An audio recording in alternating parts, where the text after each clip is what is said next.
A week before her birthday, my daughter told me, "The greatest gift would be if you just died." So I did exactly that.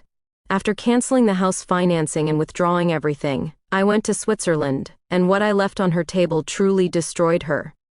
My daughter wanted a corpse for her birthday, but she forgot I spent 40 years reading fine print and signing checks. So when she whispered it would be a gift if I just died, I marked the date like a deadline I could use. By Friday, I moved money like furniture, pulled the pins from her mortgage approval, printed what she'd never imagine I had, and left one folder on her table, thin as a placemat, heavy as a verdict, then booked a window seat to Zurich. You're watching Revenge Files. Subscribe for a new twist daily. I'm Eleanor, though most people call me Nora. I'm 67. I live on the east side of Columbus, Ohio, in a cedar-sided bungalow I painted myself the spring after my husband died. The crawl space still smells like pine and bleach. I kept the house clean, kept the taxes current, kept the gutters from sagging. I kept everything really, except my daughter's respect. Her name is Avery. 34, loan officer, clever as a locked drawer. She learned money in numbers and rules. I learned it in mayonnaise jars and ledger lines. We used to meet in the middle. Lately, she only met me when she needed something signed. The latest was a gift letter. She and her fiancé, Tyler, found a big, brick 2-story in Westerville. White columns, new roof, a kitchen like a showroom. The price made my stomach clench. She sent the listing with confetti emojis and a note. "Just need you to confirm the 60. Then the underwriter clears us." The 60 meant $60,000, a gift for the down payment. We'd talked about helping someday. Someday was not this week. Still, I went to the pre-approval meeting at Buckeye Home Lending, sat in a chair too low for my knees, and let a nice kid named Connor slide papers across the table. Gift of funds letter, verification of deposit, a letter confirming I wouldn't ask to be paid back. I held the pen like a loaded syringe. The numbers looked like small cities. The closing was set for June 14. The financing contingency would expire 10 days before that. The earnest money, $18,500, was non-refundable after the contingency date. I read it twice. I initialed the corner of the packet to slow myself down. Avery hugged me in the parking lot, perfume loud as lilacs. "You'll love it," she said.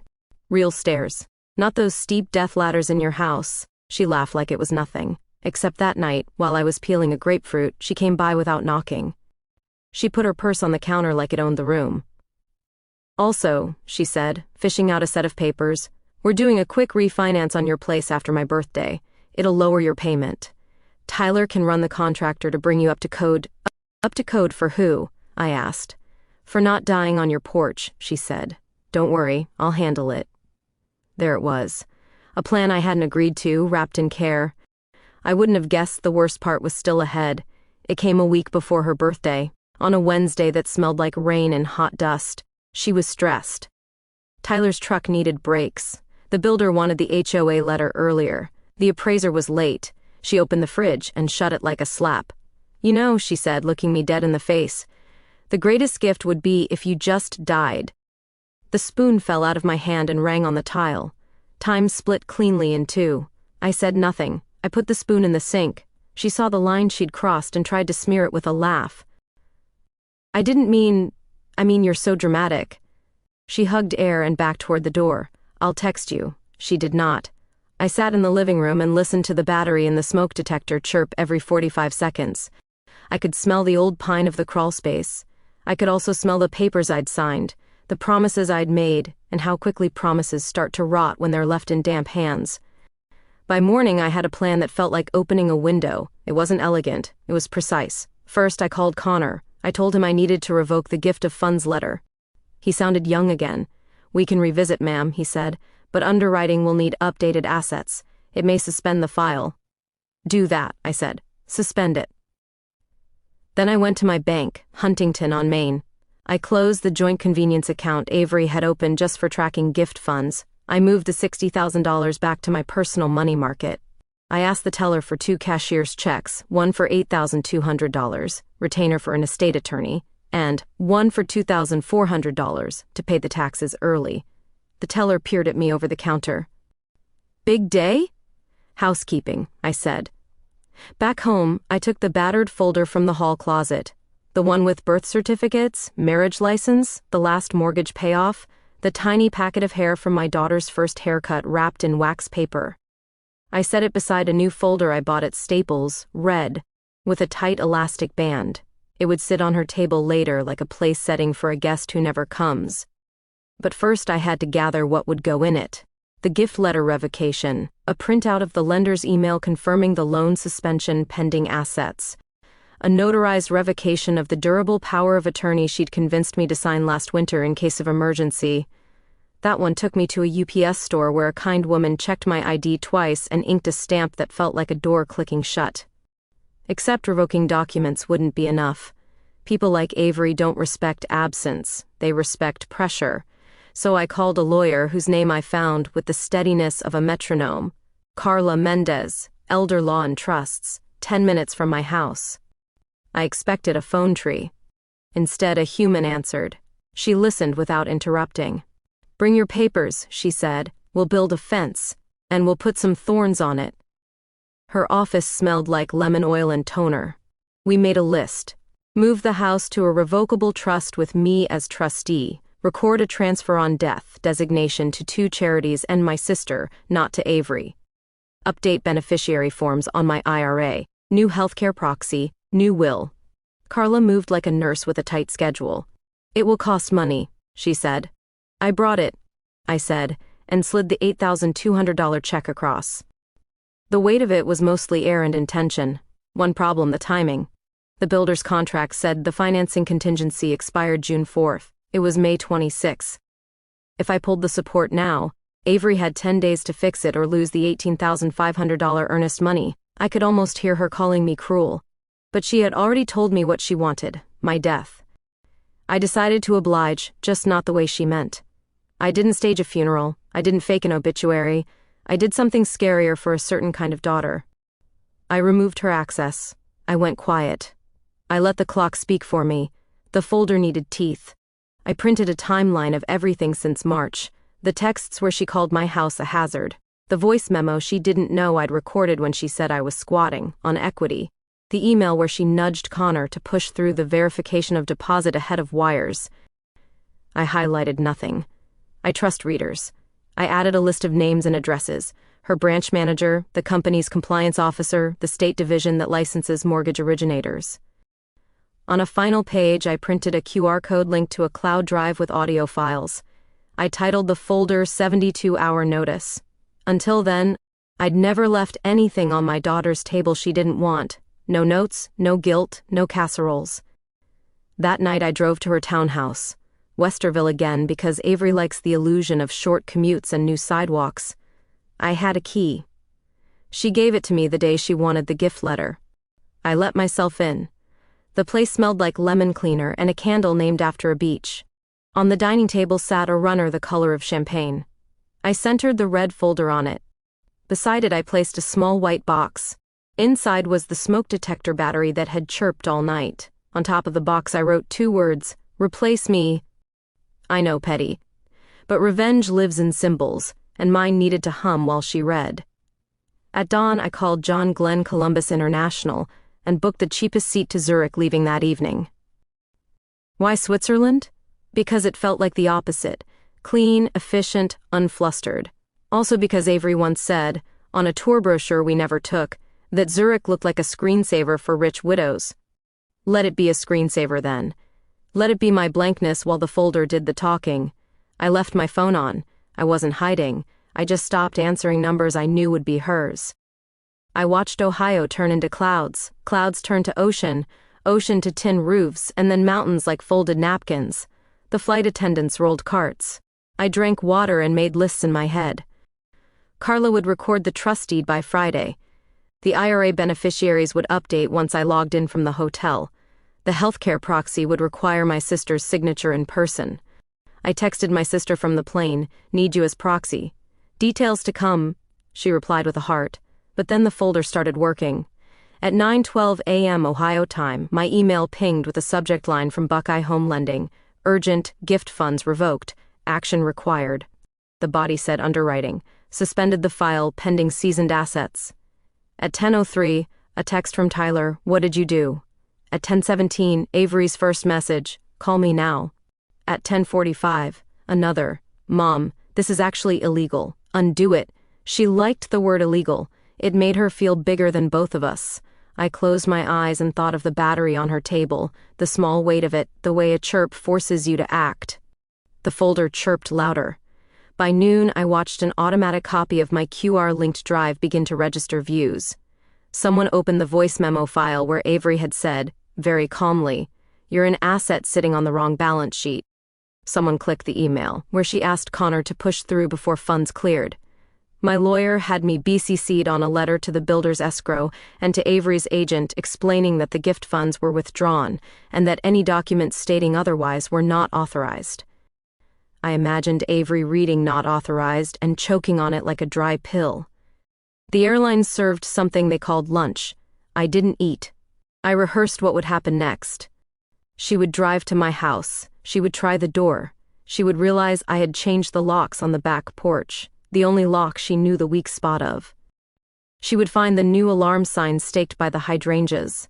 Then she would go back to her own table and see what I left, the revocations, the letter to compliance, the line that said, "If any document appears after May 26, 10 a.m. purporting to reinstate gift funds, treat it as fraudulent."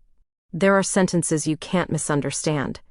I checked into a small hotel near Bahnhofstrasse where the lobby smelled like baking bread. I slept for 4 hours. When I woke, the room was rosy with late light. My phone showed a missed call from a number I didn't know. The voicemail was a man with a tidy voice. "Miss Jameson, this is David Klein, compliance at Buckeye. We received materials today alleging documentation irregularities in file 23 to 5147. We'd appreciate a call." I smiled at the ceiling. I waited an hour before returning it. He was careful. People like him are. "You are the gift donor?" he asked. "I was," I said. "I revoked it. I have concerns about an attempt to clear assets before funds were seasoned." "Would you submit your concerns in writing?" "They're on your employee's dining table," I said. He didn't like that. He asked me to email. I said I would. I said the folder was a courtesy, not a threat. He didn't answer that. He thanked me. He sounded like he'd stepped into cold water. Except that wasn't the only thing I'd left for Avery. There was one letter on top of the stack, printed on Carla's letterhead, that began, "This is a 72-hour notice to cease and desist all use, presentation, or transmission of the following documents." Then listed the gift letter, the verification of deposit, and any lender-facing communication that implied my funds were in play. It also stated simply that any attempt to update my status would be reported to the state division that licenses mortgage originators. The last paragraph was plain. "Our client is traveling. She is not deceased. She will not be participating in your loan." I took a tram to the lake. I watched sailboats crank like tiny hand fans against sky. I ate a pretzel, which tasted like what the word pretzel looks like. I felt my heart slow down to something that didn't grind. The text shifted tone around then. Avery moved from commands to bargains. "If you regift the funds short term, we'll replace them at closing. Then, Mom, the seller can keep the earnest money if we miss the financing date." Then, angrier, "I will never forgive you for this." There it was. The real gift. The clean break wrapped in her own ribbon. The next morning, Carla emailed me a scan of the recorded deed into the Jameson Living Trust. The house, the one with the crawl space and the pine and the bleach, and my husband's dent in the bedroom wall from hanging a mirror badly. That house was not in my name anymore. It was still mine to live in. It was, more importantly, not my daughter's to refinance out from under me. The relief was not a high. It was like setting down a bag that left grooves in your fingers. But then the builder weighed in. An email from their settlement coordinator popped into my inbox with the subject buyer default notice. Financing contingency expired as scheduled on June 4 at 5 p.m. No proof of seasoned funds. No alternate lender. The seller would retain the earnest money, $18,500. A 10-day cure period had been offered. It had lapsed. "We are proceeding to relist," the coordinator wrote. "Buyer may still be liable for $500 day carrying costs until relist." It was a brutal letter. It was also fair. I had read the contract. So had Avery. She had waived what made it safe because she wanted the columns and the showroom kitchen. Now the columns belonged to someone else. I pictured her standing in the empty dining room of the townhouse, eyes on the battery box, folder open, pages making a soft wind. I pictured the silence after the chirp stops, when you finally replace the thing that's been nagging you for weeks. Silence can be loud as guilt. By the time I flew home, the compliance office had scheduled an interview with Avery. HR sat in. Words like policy, documentation, and pressure were used. She called me afterward and left a voicemail I still haven't deleted. It started with "You ruined my life" and ended with "They're talking to the state." Somewhere in the middle there was a pause where I could hear her swallow. I didn't speak back to the recording. You don't argue with a bird in a cage. One problem remained for me, and I met it head-on: shame. I had been willing to write a $60,000 check to a woman who viewed me as a broken stair. I'd been willing to sign away my house's future to keep from making waves. I had taught her to treat me like a certificate she could cash. I could fix the paperwork. I had to fix the part of me that apologized to the air. So I did the ugliest thing. I wrote Avery a letter that wasn't for leverage, not for any office. I told her she didn't need to come by unless invited. I told her I would not be at her party. I told her I loved her the way a tree loves a storm, by standing and letting it pass. I told her I was alive, and then I mailed it, and I did not wait for an answer. The midsummer brought heat that made the sidewalks shimmy. It also brought consequences. Buckeye put Avery on leave pending review. Her NMLS profile, public searchable, showed a new note: administrative action pending. The builder kept the earnest money. Tyler, to his credit, called me and said he was sorry for his part. He sounded smaller than his truck. Carla and I met in her office again. We completed the trust binder. We changed the beneficiaries on my IRA to the Columbus Community College Foundation and my sister in equal shares. We updated my healthcare proxy. She slid a letter across the desk outlining a plan to record a transfer on death designation for the car. "You've done in 3 weeks what most people don't do in 3 years," she said. It took a sentence, I said. "Except stories don't end with paper. Stories end when people decide how to live after the papers land." I went back to my house. I hired a handyman to fix the porch steps without a refinance. I planted herbs where the hydrangeas had faltered. I replaced every battery and every smoke detector in the house. It was so quiet that first night it startled me. Avery texted on her birthday. "Are you happy?" she wrote. No emojis, no punctuation beyond the question mark. I stared at it until the screen dimmed. I typed, "No one is happy after a burn, but there's less rot." Then I deleted it. I typed, "I am alive." I sent that. She didn't reply. 3 weeks later, a letter arrived from the state's Division of Financial Institutions. It thanked me for materials. It stated that, after review, they had issued a reprimand to an individual originator for documentation pressure inconsistent with policy. It did not name her. It didn't need to. A separate note arrived from Buckeye. Avery's employment had ended. Benefits terminated effective the end of the month. They offered a number for counseling. I put both letters in a drawer that also holds my wedding ring and a recipe card for my mother's chicken and rice. The next time I saw my daughter was by accident. Kroger, frozen foods. I had a small cart, she had a big one. Tyler was not with her. She saw me and froze like I was the open door of a walk-in freezer. "You're terrible," she said. "You're a monster." "I'm alive," I said, and reached for peas. She followed me down an aisle. "You cost me 20 grand, she said. "You cost me my job." "For what? For a sentence I didn't mean?" I picked up a loaf of bread. "No," I said. "For a pattern you meant." Her eyes narrowed. "You always wanted to control me." "I wanted to teach you not to confuse love with credit," I said. I failed for a while. I fixed the paperwork. She stared at me like I'd spoken Swiss German. Then she left her cart and walked out. A store manager glanced at me like I might cry. I didn't. After that, the air changed. Not for her, not right away. For me. I slept 8 hours. I stopped flinching when the doorbell rang. I signed up for a ceramics class at the community center and made a bowl so uneven it rocks. I kept it anyway. I learned that uneven things still hold soup. I did see Avery again, by her choice this time. 2 months later, late afternoon, she sat on my porch steps like a girl who had skinned her knee. She looked smaller. Her hair was in a ponytail she wore in high school when everything was a race. I opened the door and stepped onto the porch but didn't invite her in. Boundaries aren't locks. They're lines drawn where you can see them. "I got a job at a credit union," she said. "Not loans. Teller." The word teller made her flinch. "I'm taking the bus until I can fix the thing with my license." She didn't ask me to call anyone. She didn't ask for a dime. I hope you like telling, I said. It's a good job if you listen. She nodded. She looked at the wind chimes I'd hung where the hydrangeas used to sulk. I can't believe you went to Switzerland, she said. It was clean, I said. Quiet. I hate quiet, she said, almost smiling. Then she looked at the floorboards and asked me something I hadn't expected. What was in the folder? She said. I mean, I know, but what was the part that destroyed me? I thought about the revocations and the compliance letter and the QR code and the exact times and dates printed like little clocks on each page. I thought about the gift letter and the VOD and the list of names she would have to face. Then I pictured the battery on the white box. The thing that made you stop and notice, I said. The reminder that no one else would change it for you. She made a face that was almost anger and almost a thank you. Happy late birthday, I said. I didn't mean it as a truce. I meant it as a fact.